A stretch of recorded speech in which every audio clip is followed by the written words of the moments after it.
रात के तकरीबन 1:30 बजे हैं। कमरे में घड़ी के कांटे टिक टॉक आवाज कर रहे हैं और उसी के सिंक में आयशा के फोन में बहुत सारे मैसेजेस भी आ रहे हैं। मैसेजेस हैं बर्थडे विश के, हाय आयशा हैप्पी बर्थडे, हाय आयु happy birthday lots of love. और सामने जैसे मैसेजेस वैसा रिप्लाई। अगर किसी ने हाय आयशा हैप्पी बर्थडे लिखा, हाय वो नाम थैंक यू। अगर किसी ने इमोजीज डाले हैं तो एक आध दो इमोजीज थैंक यू। अगर किसी ने लंबा मैसेज लिखा है तो सामने पर्पल कलर का हार्ट का इमोजी, स्माइली और थैंक यू। पर ताज्जुब की बात यह थी कि जो इमोजीज वो यूज कर रही थी स्माइल वाले, उसका रिफ्लेक्शन उसके चेहरे पे नहीं था। मतलब इस बार तो रिकॉर्ड ब्रेक हो गया था कि कितने सारे लोगों ने उसको मैसेजेस भेजे हैं, कितने सारे दोस्तों ने इतनी अच्छी अच्छी और लंबी लंबी बातें लिखी है, उसके बावजूद भी ये दिल इतना मायूस क्यों? क्या था ऐसा जो उसे इस कंप्लीट डे पे इनकम्प्लीट सा महसूस करा रहा था? क्या था ऐसा जो उसे इस खुशी के माहौल में मायूस किए जा रहा था? पता नहीं क्या था।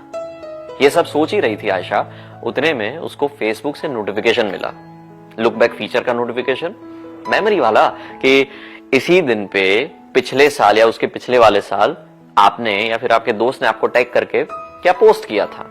जैसे नोटिफिकेशन उसने ऑन किया, सबसे पहली पोस्ट थी विक्रांत की।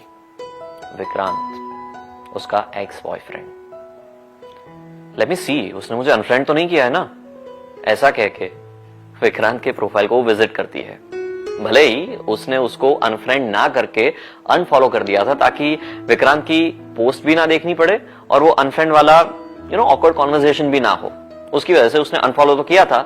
पर कभी कभार वीक में एक आध दो बार वो उसके प्रोफाइल को विजिट करती थी और बंजारों की तरह यहां वहां सभी पोस्ट को चेक किया करती थी कि अनफ्रेंड तो नहीं किया या फिर उसकी जिंदगी में किसी नए इंसान की एंट्री तो नहीं हो गई है ना, इसलिए बस प्रोफाइल विजिट कर लिया।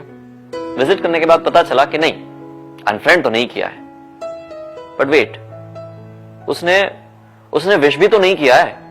मतलब 3 साल हो गए, हर बार सबसे पहली बार उसने विश किया था, तो इस बार कैसे मिस कर गया? उसको याद नहीं था क्या? ऑफ कोर्स याद था।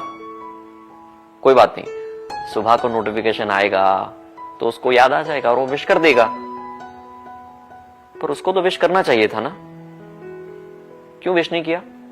इतनी इमोशनल हो रही थी तभी अंदर से दूसरी आवाज आई, ओ हेलो मिस आयशा, आपको अगर याद ना हो तो याद करवा देती हूं कि you were the only one कि जिन्होंने ब्रेकअप किया था।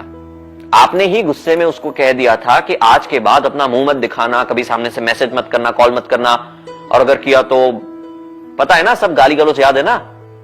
अब क्या हुआ? बर्थडे के दिन पे अगर उसने विश नहीं किया, जो कि आप ही की विश थी, तो बुरा लग रहा है? हाँ, क्या ये सब? सामने से दूसरी आवाज आई कि हाँ ठीक है ना, बातचीत करने के लिए ना बोला था, पर बर्थडे तो विश कर सकता है ना। Ayesha please grow up, it's over, अब सो जाओ। खुद को ऐसे मनाया, फोन को साइड में रखा और सोने की तैयारी। जैसे ही फोन साइड में रखा, लाइट्स बंद की, तभी आयशा के फोन में एक मैसेज आया। मैसेज किसी अननोन नंबर से था, पर नंबर जाना पहचाना सा था। मैसेज था, दरवाजा खोलो, मैं गैलरी में खड़ा हूं। जैसे ही दरवाजा खुला, सामने था वो खड़ा, विक्रांत। ए नकचड़ी, इधर आ। पास में बुलाया, झप्पी दी और कहा happy birthday, I am sorry थोड़ा लेट हो गया। इतना कहा और आयशा रो पड़ी। उसको चुप कराते हुए विक्रांत ने सिर्फ इतना कहा कि आयु माना कि हमारे बीच रिश्ता पॉसिबल नहीं है, तुम्हें लगता है और कहीं ना कहीं मैं भी मानता हूं कि फ्यूचर पॉसिबल नहीं है, तो ये रिश्ता टूट जाना ही सही है। पर हम इतने भी तो बुरे नहीं ना कि एक दूसरे को विश ना कर पाए। तो बस विश करने के लिए आ गया। चलता हूं, अपना ख्याल रखना, और अगर कोई जिंदगी में आ जाए तो बता देना। तुम्हें तो पता होगा ही, बहुत स्टॉक करती हो ना मुझे, सब जानता हूं मैं। ख्याल रखना अपना। इंसान सही ना हो ना उसके बावजूद भी कभी कभार हमें रिश्ते निभाने पड़ते हैं। यहां तो इंसान सही है, बस वक्त गलत है। पर उसका मतलब क्या ये हुआ कि वो रिश्ता गलत है? नहीं ना, हर चीज हमारे हाथ में नहीं होती है। पर कभी कभार अपनों के खास दिन पे किसी को ऐसे विश कर देना, वो तो हमारे हाथ में होता है ना। So sometimes it's okay. ठीक है, ठीक है। देखिए, एक्स का मैसेज आता या नहीं आता, आपकी लाइक जरूर आनी चाहिए इस वीडियो पे, और उसके साथ साथ कमेंट में आपकी कहानी भी आनी चाहिए कि जब एक्स का मैसेज आया था तब आपका हाल क्या था, या फिर जब मैसेज नहीं आया था या आपने नहीं किया था तो आपका हाल कितना बेहाल था, या फिर जो भी आप कहना चाहे अपने एक्स को।